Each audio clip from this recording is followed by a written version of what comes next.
ایمان لکھ لیں، اخوات لکھ لیں یا عمل صالح، یہ تینوں ایک ہی حقیقت کے مختلف پہلو ہیں، یہ ایک ٹرائنگل بنتا ہے۔ ایمان اللہ کے وجود اور اس کی صفات کو پانے کا نام ہے، ڈسکوری ہے ایمان۔ اخبات وہ قلبی کیفیت ہے جو اللہ کو پا لینے یا اس کی معرفت کے بعد انسان کے اندر پیدا ہوتی ہے، اور عمل صالح پھر اسی شعور اور کیفیت سے پیدا ہونے والی وہ کیفیت ہے جو آپ دن رات نیکیوں کی صورت میں کرتے ہیں۔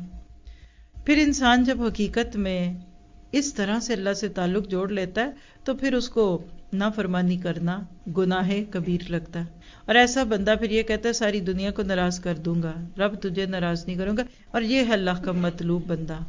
یہ ہے وہ بندہ جو کوالیفائی کرتا ہے ہمیشہ کے باغات میں رہنے کے لیے، جس کی اللہ نے یہاں خوشخبریاں دی ہیں آپ کو۔